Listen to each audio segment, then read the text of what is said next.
Hey, what's up everybody? John Scott here for WrestleLine. Welcome to episode 3 of our In Your House retrospective watch-along series. And on this episode we are going to In Your House 6, titled Rage in the Cage. But we are concentrating on what probably is a semi-main event to the main event, no doubt about it. The match between Shawn Michaels and the King of Hearts, Owen Hart. And come across this match literally because we was requested it by our friend Daniel Thomas, who emailed me in suggesting this match. And a good shout, I think, because it's not one that I penciled in before this. So I think this is going to be hopefully, I mean, on paper you look at these two and you think this, you can't go wrong. Now I do remember this In Your House quite well. Again, anybody that's listened along to the first episode that we did, kind of an introduction to my experience with the whole In Your House genre, and this was one of the tapes that I would have watched many times over. So yeah, we're heading back to February 18th, 1996. So this is the February show. This is the In Your House before WrestleMania 12, the famous Iron Man match between Bret Hart, Shawn Michaels.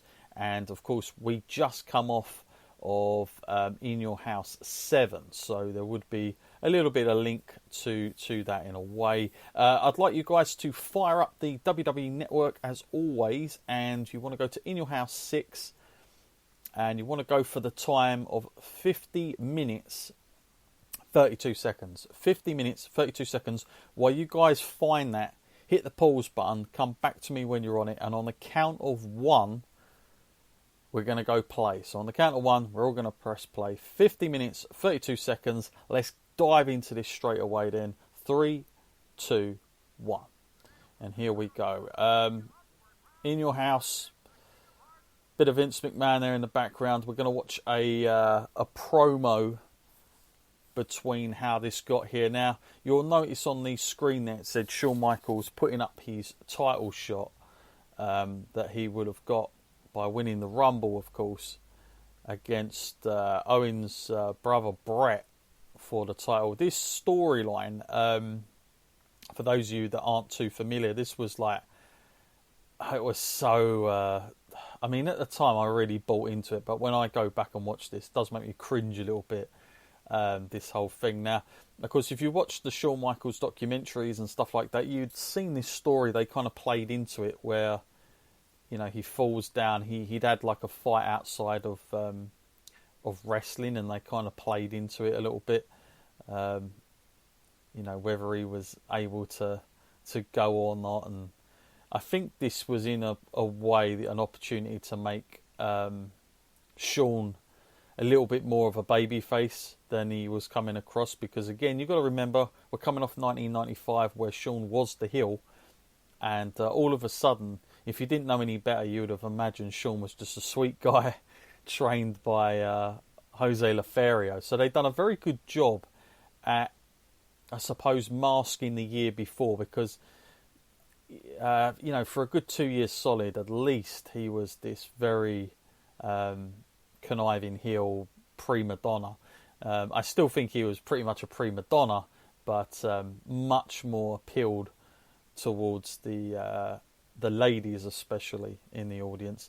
I think Shawn's run in general as a babyface post WrestleMania, there's a lot to be desired about whether he was truly carrying that ball at that point, and I suppose he may even look at that as a bit of a failure as well on his own part. I think he spoke about that a bit, but nonetheless, let's get into this match. And as we're going to see, and well, there is a bit of a crossover already from our last one, the fact that Jim Cornette is coming out here with Owen Hart, and yeah, pretty cool. Now, don't forget Owen Hart, I mean, you know, legend, no doubt about it. I think very, like, although people do talk about him, I still think he's underestimated a lot, overlooked, because I think that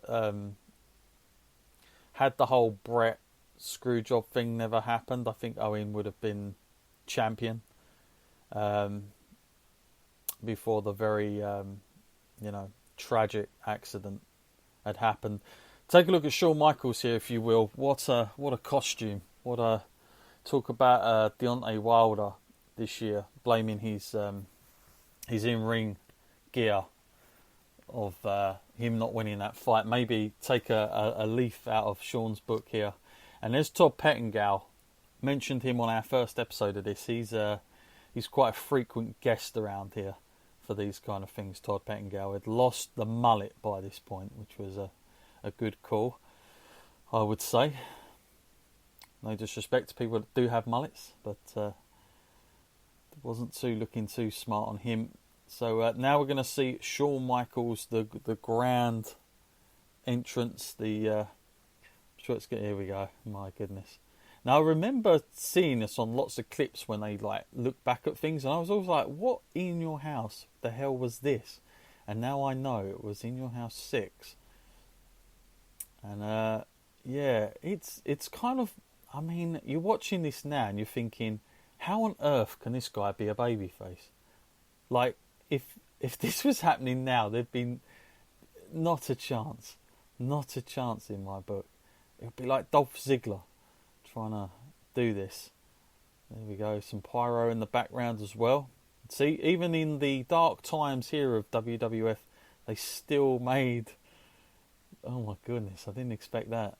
They still made the exception of having it there. What an entrance from Shawn Michaels. So yeah, he's on going to go straight into this by the looks of it, but he's on this on this road now where, I mean, at least at this point, I would say the fans are pretty much into him. At least I'd say 80%.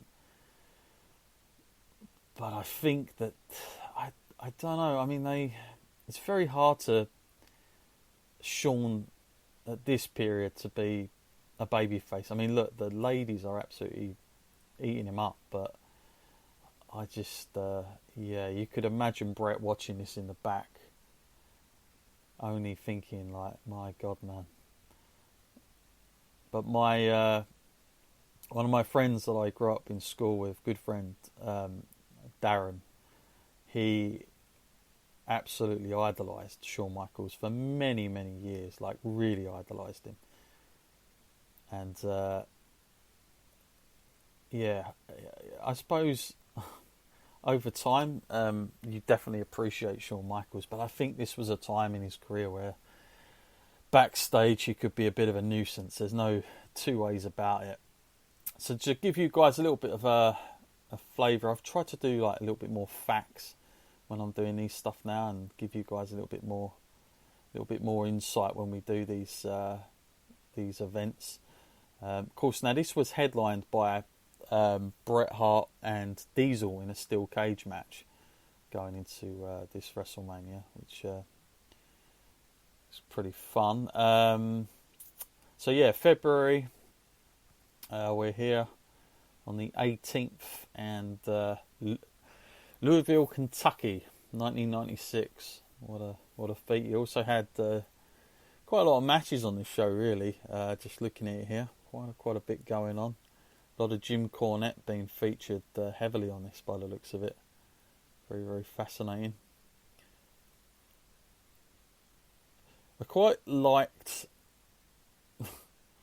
Shawn's... I mean, my friend was absolutely fascinated by Shawn's gear, I'm sure, that he used to wear, and really disliked how he come back in that second run,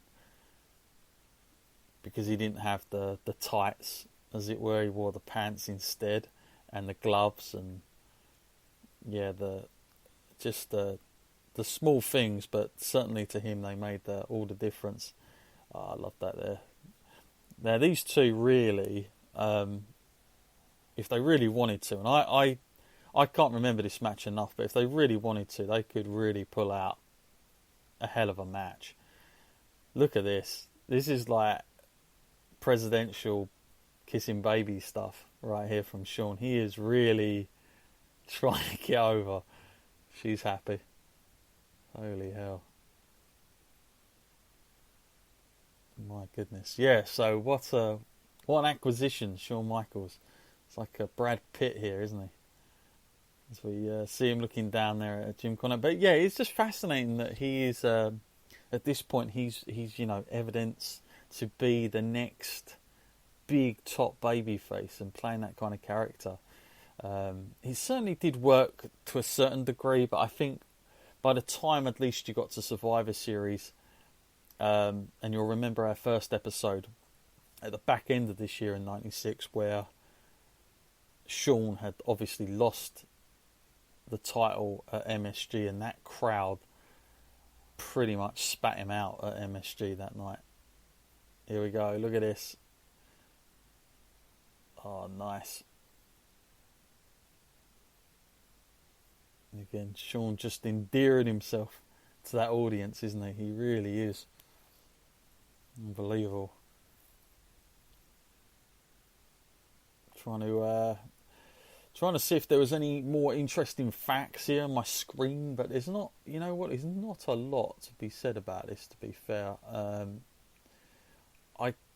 For some reason, there was like a lot of people don't really rate this main event afterwards, which I'm intrigued to know why, because a cage match in a main event in this time, you'd have thought with Brett and Diesel would have worked well, but I'd have to check that out more.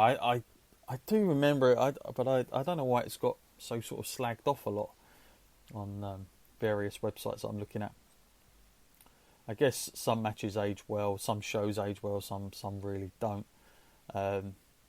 So yeah, if you've just come across my podcast and you want to know what the hell's going on, we're doing a watch along here, WrestleMania 6, and WrestleMania 6, In Your House 6. Got WrestleMania on the mind, I think. In Your House 6, and we are doing a whole retrospective series on In Your House. So we're going to be going through as many of the shows, not really in any chronological order. We're going to jump all over the place. Although that's far, even on the third episode, we've only been in 1996. So we've covered In Your House 12. In Your House 7, and now we're at 6. And here we go for Shawn Michaels and Owen Hart. Now, see, having him in a headlock like this would just be like a no-go today. You just wouldn't see that, especially the babyface doing it. Not a chance. Oh, nice. 2 nip-ups at the same time. Wow. And these two are very, very fast. I mean, you talk about the match that Shawn's going to get in, a month away from this, maybe closer, at WrestleMania against Brett in an Iron Man match. These two, I mean, you often wonder, like, what if? But what if it had been, that is amazing there. I love that throw. What if it had been these two doing the Iron Man match, Would they have been able to have as good a match? Would it have been better? I honestly think these two could have... Like, I'm a huge Brett fan, everybody knows that, but I just think the chemistry was definitely there between Brett and Shawn, but it was... I wouldn't say they had as much chemistry as what people think. Like, Brett and Steve Austin, there's chemistry all over.